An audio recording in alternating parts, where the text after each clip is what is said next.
He is the host of First Coast Military Life. Retired Colonel Chris Budihas joins us now in studio. Thanks for being here. It's good. It's always great to be here, Christine. How are you doing? I'm doing okay, depending upon if you ask our listeners the same. We've got a lot. Are you to getting get hate into. mail? I mean, just a tad. Oh my gosh, I can't believe that. Just a tad. More to come today, I'm sure.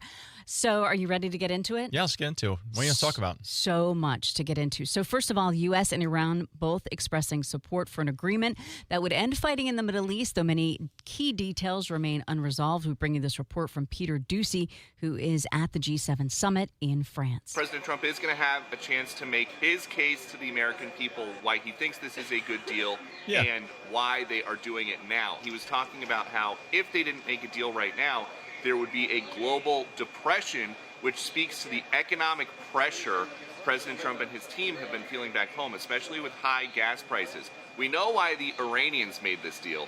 They are about to get access to their big moneymaker, selling oil as soon as Friday. They are looking at a $300 billion reconstruction fund from sources TBD. An official signing ceremony for the deal is set for Friday when the plan will officially take effect. Meanwhile, on social media, we're hearing from a whole bunch of people about the situation in Iran. We're also receiving a lot of open mics. We invite you to leave yours in the WOKV app in the open mic section. Chris Budihas, I have to ask you, all of these pieces of sound that we're playing, indicative of the way that many people across the pond feel about America right now, or our president. Is this a problem? This is unhealthy, to put it nicely. I mean, you think about post-World War II, it's always been, not always, it's almost always been a coalition of the willing, right? So we bring a coalition, one, to show that there's transparency, two, to show legitimacy in the things we would do, whether that was conflict or reducing, conflict around the world. And when you go unilaterally, in this case, I'd say us and Israel, that it can cause a problem.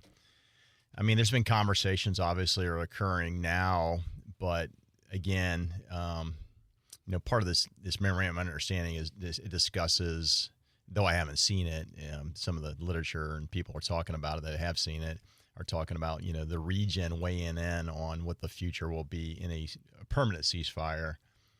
But we haven't seen that level of conversation up till now. So that's a question mark, is what does that look like? And will the Iranians actually apply to it? Something that struck me with the former Marine, since I'm a former Marine, is... You're never really a former Marine, right? Once a Marine, always a Marine. Yeah, once a Marine, always a Marine. But my point with him is I hear what he's saying, but warfare has always been politics by another means. It's always been government on government. I mean, historically, I guarantee there was Greek and Roman soldiers out there that necessarily agree with their government, but their government said that we were going to execute some form of warfare against another country. It was always the government against the government. Again, goes back to what we talked about previously.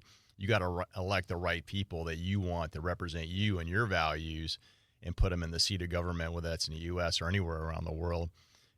So again, I've always been anti-Iran on nuclear. Their government has been non-compliant. However, I think we could have thought through the strategy a little bit better than we have. Now we're in this position of, are we negotiating out of strength or weakness? A lot of folks say strength. Some can argue weakness. I don't know. But this whole memorandum of understanding, again, folks, this is just an extension of a 60-day ceasefire, right, for the negotiations of, what will this look like, and how do you actually, a page and a half, does that have enough detail there? And strategically, you shouldn't have necessarily a long, detailed explanation like you would, pick up a piece of IKEA furniture, right? It'd be extremely detailed per se. 7 easy steps to a ceasefire. Yeah. But you do have to have those things in place, or you're going to have these violations put in place. And then who's going to actually enforce the issues on both ends when we're in violation or they're in violation? So there's a lot to be flushed out here in the next 60 days. They have not capitulated. There's been a lot of discussion, peace through strength here. I guess you can make that argument. But on the flip side, they're not capitulating. I mean, they still continue to push back against us. They still have a capacity to do that pushback, though tactically and at the tactical level of war, operational level of war, they are weakened significantly, but they have not given up. And again, then again, any nation who is let's look at the Iraqis. They were not all of them, but a large majority were very anti-Saddam, right? And then we took over the country, and how that turned out, after 10 years of occupation. Yeah, and we saw the video of, the statue of Saddam Hussein coming down and the people pulling it down. Certainly there was support from the people, at least in the beginning of the U.S. action. We had if you will, probably a 1 year period, plus or minus months, on back ends, on the back end of that year where we were seen as liberators. But then again, we didn't think through it. I was there during the de-Baathification. Let's just tell people what that is. Well, de-Baathification was you couldn't be part of the Ba'ath Party, or if you were part of the Ba'ath Party, you were seen as a government, a piece of the government of the former regime.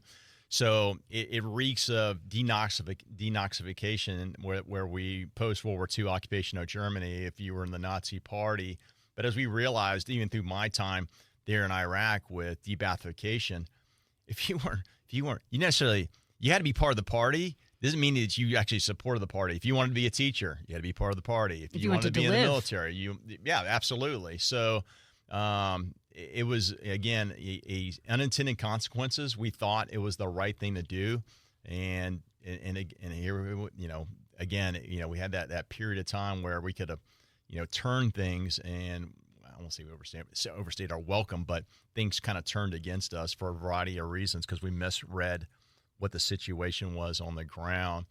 And it's just a very interesting situation now is, this unknown charted territory that we're moving through is how do we negotiate a better peace? I mean, in strategy, at the end of the day, you always want to have a better peace than what you had at the beginning of a conflict. And that would be the question that historians will write about for centuries, probably. You are an expert in war strategy. I've talked to some of my colleagues around the country about this, and one even internationally about this. Even though we've been reporting a quote-unquote fragile ceasefire, it seems very disingenuous because it doesn't seem that there has been anything that is ceasefire-esque about this other than maybe a temporary lull in hostilities. Has there been a true ceasefire? Arguably, by definition, no. That's a reality there because they are firing, we are firing. Some folks are saying that, our firing is in response to their firing, but a true ceasefire is, neither side's going to fire against the other, regardless, within reason, regardless of the situation. What we've seen is some kind of willy-nilly firing across the line. So, the questions goes back to your rhetorical question of, are we really in a ceasefire or not? The answer is, I don't think we actually are. I mean, both parties have to agree to it. And it's just a precarious situation we're in. So what does this next phase look like? If I had a needs improvement, I would say, it's not to this administration. It's the previous administrations. You can go back decades. This has nothing to do with political parties. No, inability to communicate with the American public and the international. I mean, here's the reality. When people see the American flag on really anything, a naval vessel, even a civilian vessel, a U.S. soldier, sailor, Marine, airman, you name it, service member, there's a level of respect that comes along with it, with the backing that the U.S. has the power to respond in, economic, military means, you name it, diplomatic means. We can't tarnish the fact that that's power alone. Just that the emblem of the U.S. is enough to get people to kind of, step back, think twice. If we have people that don't respect that, going back to your original question, then we put ourselves in a precarious position as the world leader. People are saying we should be the world's police. I don't believe we should be the world's police also, but we do need to be that stable. That stable rock, as Reagan talked about, that that beacon on the hill that people look at and they want to aspire to be. I mentioned before, nobody's really sneaking to China and Russia to live there because, it's that's not, a government you want to live under. So people want to come to the U.S. We want to continue to have that happen. That's why this last weekend and then last night, obviously, watching the World Cup is pretty prideful. So I was flying back from California. I was in California for my wife's from San Diego, so we were there for a family reunion and flying back through San Diego and then through Atlanta, seeing all these folks from across the world come to the U.S., with this idea of celebration of their country competing on the world stage in the World Cup. It made me proud to be an American and have people experience our country. That's beautiful. Well, thank you. Yeah. We are going to talk to you more on the other side of the break about Israel. We'll talk about that. But before we do that, what do you have coming up on First Coast Military Life for those who want to know? Yeah, so First Coast Military Life airs every Sunday morning at 08, or you can get it where you get your podcast. At 08. It's 08, so 8 o'clock. That's 8 a.m. for you civilians. So this weekend I've got Scott Forbes. So Scott Forbes, former Chief Warrant Officer 5, was a medevac helicopter pilot, also a test pilot in the U.S. Army. He is the Senior Director for Drone Operations for Standardization and Safety for all of Verizon Telecommunications. So he came in the studio and we talked about all things drones. We talked about drones and logistics, transportation, drones as a first responder, drones in the telecommunications space. So it was a very good conversation. Obviously, drones are, they're taking off literally.